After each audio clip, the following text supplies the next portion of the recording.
Salut à tous et bienvenue sur ce nouvel épisode de Tech Antique.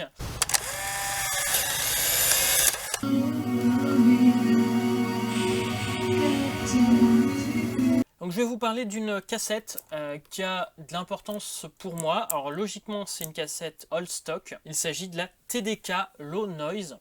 TDK, donc c'est une marque qui a fait pas mal de trucs au niveau chimie et notamment tout ce qui est cassette audio, une marque japonaise. Donc je vous ai déjà parlé de la TDK SA, je vous parlerai plus tard de la TDK D notamment. Mais en fait, TDK a commencé pas très longtemps après Philips à faire logiquement des cassettes qui montaient un petit peu en qualité par rapport à Philips. Voici donc une cassette qui a de l'importance pour moi, au niveau look notamment, puisque une des premières cassettes que j'avais, c'est une cassette TDK. Les premières versions des cassettes TDK, dessus j'avais Adriano Celentano et puis La Lambada. Malheureusement cette cassette là n'a pas survécu à mes nombreux déménagements, donc j'ai réussi à en retrouver une. On va voir ensemble. Donc déjà je vais ouvrir l'emballage, une qui est censée être neuve. Ah oui, c'est exactement ça, c'était vraiment exactement ça que j'avais. Ça fait bizarre parce que la mienne était toute décorée, toute bricolée. Ça reste une cassette donc de fin des années 60, début des années 70. Un look très classique pour une cassette, mais on a l'impression d'avoir quand même quelque chose d'un peu plus qualitatif que les Philips. Je vais essayer d'enregistrer quelque chose dessus.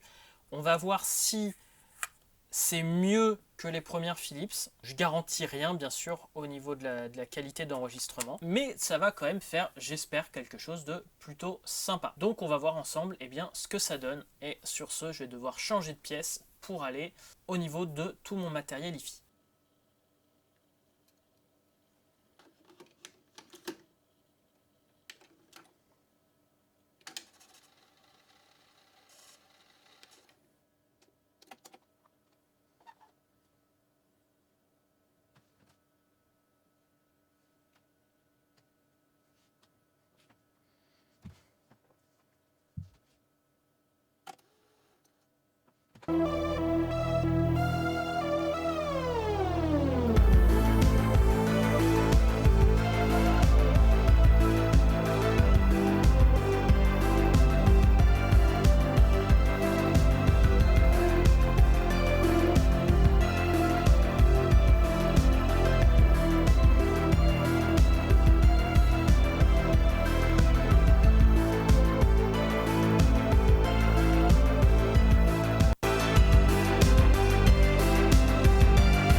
Mr. Hyde, hi Dr. Jekyll.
eh bien voilà pour le test de cette cassette. Vu l'âge, on pourrait s'attendre, vu qu'on voit quelquefois sur YouTube que la durée de vie d'une cassette audio ou d'une bande magnétique c'est de maximum 20-30 ans. Ici on a une cassette qui date de 1970 à peu près, qui a été produite entre 1969 et 1972, donc les toutes premières TDK vendues en Europe, les TDK Low Noise. Il y avait aussi le modèle du dessus avec les SD, et on peut voir ici qu'on est très loin de ce qu'on pourrait s'attendre, de quelque chose de complètement inutilisable. C'est sûr que comme vous pouvez l'entendre, on a pas mal de pertes dans le haut du spectre. Pour certaines musiques ça passe sans aucun problème, là on entend que sur la Synthwave ça s'entend quand même. Sur Adriano Celentano comme ce que j'avais à l'époque dessus, ça s'entend quasiment pas, et en effet moi j'étais habitué à l'entendre sur cette cassette là qui était sûrement beaucoup moins bien enregistrée que ça, donc en fait ici rien ne me choque. Elle est toujours utilisable, après ça dépend sur quel type de musique. C'est sûr que c'est une cassette qui a sûrement vieilli, mais surtout ça fait partie des toutes premières générations de TDK. Donc c'est sûr bien, que si vous avez rien que la première génération des TDK-D, vous aurez déjà une petite amélioration. On est très loin d'une TDK-D récente ou rien que d'une SA que je vous ai déjà montré. Donc finalement, quoi en penser? C'est une cassette utilisable, une cassette plutôt pour l'aspect nostalgique que pour l'aspect utilisation, mais ça peut être sympa quand même à réécouter si vous en avez. Donc je vous dis à très bientôt pour un nouvel épisode de Photantique, cette fois-ci un peu plus long. Cet épisode là était très court, dû à un manque de temps cette fois-ci. Donc à la semaine prochaine si tout va bien pour un nouvel épisode. À bientôt.